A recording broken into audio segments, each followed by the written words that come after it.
Love lemon curd, but hate standing over the stove? This one is smooth, bright, and done in minutes. Hi, I'm Gemma Stafford, professional chef with over 20 years experience, and I'm going to show you how you can make lemon curd in the microwave in minutes. We'll whisk the eggs, sugar, and fresh lemon, microwave in short bursts, and you end up with a thick, silky curd. So let's get baking. So not only springtime, but all year round, this is one of my most popular recipes on social media. Every time we post it, it goes crazy. It's so simple and the results are amazing. So let me show you how to do it. So in my bowl here, I've got some large eggs and 1 egg yolk. I'm going to add in some sugar, granulated sugar, and then whisk those together. Here's a fun baking fact. If you've ever made a custard, ice cream bases, curds, things like that, and you put sugar and eggs together, if you don't mix them and walk away, what can happen is that the sugar draws moisture from the egg yolk and almost kind of cures it and cooks it. So when you later go back to stir it, you find these lumps of what are essentially cooked egg. And it's really bizarre. I remember as a young chef in my 20s when I used to make a lot of ice cream bases, like, what is going on here? Because I got distracted, I walked off. So anytime you're mixing egg and sugar together, whisk it straight away so that doesn't happen. So whisk those together until they're nice and smooth. Next, we are going to add in here our lemon zest. So here's another baker's tip. Now we're talking about baker's tips, is anytime you read a recipe and it says zest and juice, remember always to zest before you cut open for juice. Because I remember many times over the years juicing lemons and then reading the recipe, I also needed the zest. And then I was going back and zesting half cut lemons. So zest first always if you need it, and then juice. So as a chef, one of the things I hate to do is to juice lemons, but if you're having a hard time doing it, pop them into the microwave, heat them up a little bit, take them out and use a reamer, and the juice will come out so much easier. You'll definitely get way more juice doing it that way. And on the note of lemon juice, don't be tempted to use store-bought because the acidity is different, doesn't have as much flavor, and you want real lemon juice for this recipe to get that real citrus, kind of like mouth puckering flavor. Whisk those together as well. Basically what lemon curd is a lemon custard. That's what it is, lemon curd. So eggs are the base, and we have to be very careful about how we treat them and work with them. And I'm going to talk more about that when we go to microwave it. Because yes, this is done in the microwave and not on the stovetop. So once all those ingredients are combined, the last thing we're going to add in is our butter. Just add that in there, and then follow me over to the microwave. So microwaving this is much faster than doing it on the stovetop. All in all, it takes around 3 to 4 minutes, but because it's egg based, we're going to be carefully cooking it. So 45-second intervals, and then we're going to whisk and just make sure that we get the consistency that we want. So did I just put a metal bowl in my microwave? Yes, I did. And I'm very proud to say it's one of my products as part of my Gemma Made line. I'm very excited to say that I've been working on some products for over a year now, and they're finally ready for you. So these bowls are what I call my magic bowls. They come in a set of 3 and all different colors.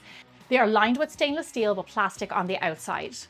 They can go from the counter into the microwave and even into the dishwasher safely. They all come with their own lids with a Celtic design on the top. They're easy to clean and they nestle inside each other for easy storage.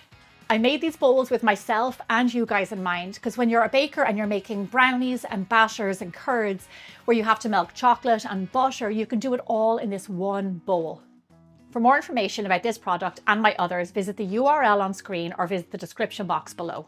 Okay, now back to our curd. So around 2.5 minutes in, you will start to notice the curd thicken quite quickly. Just like this. This is when you really want to pay attention. So give it a good whisk. I'm not seeing any lumps of overcooked egg. This is good. It's runny. It can be thicker. I know it can be thicker. So I'm going to put it in for another 45 seconds. Now let me tell you something. Everybody's microwave is different. Everybody's bowl is different. I will tell you, this is why we say 45-second increments. Because yours might take longer, it could take 5 minutes, it might take less, it could take 3 minutes.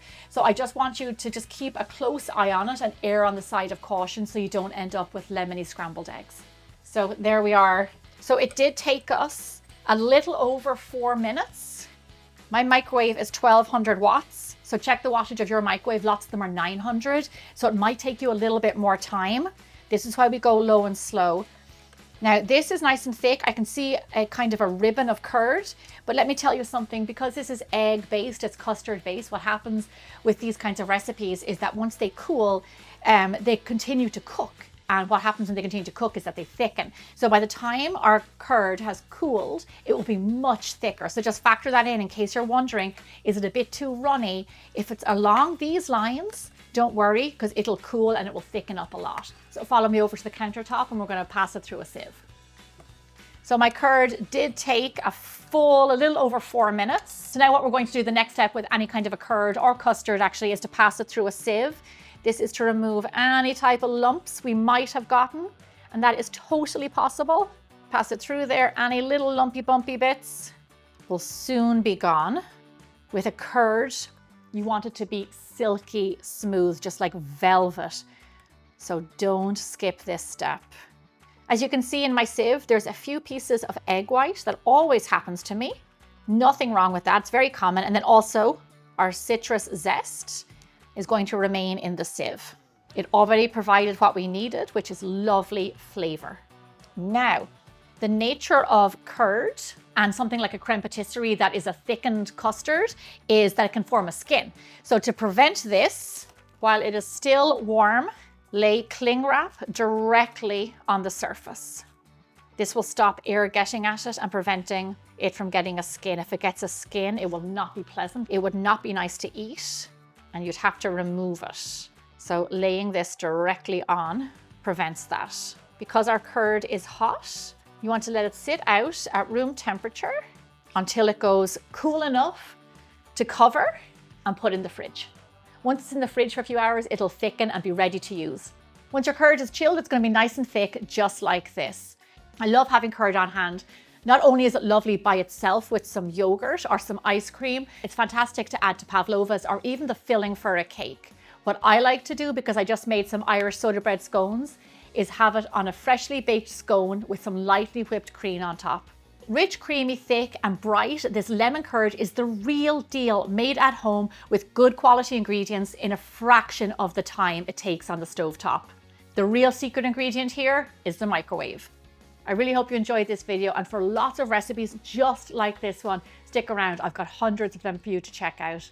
Thanks so much for watching. I'll see you back here again really soon.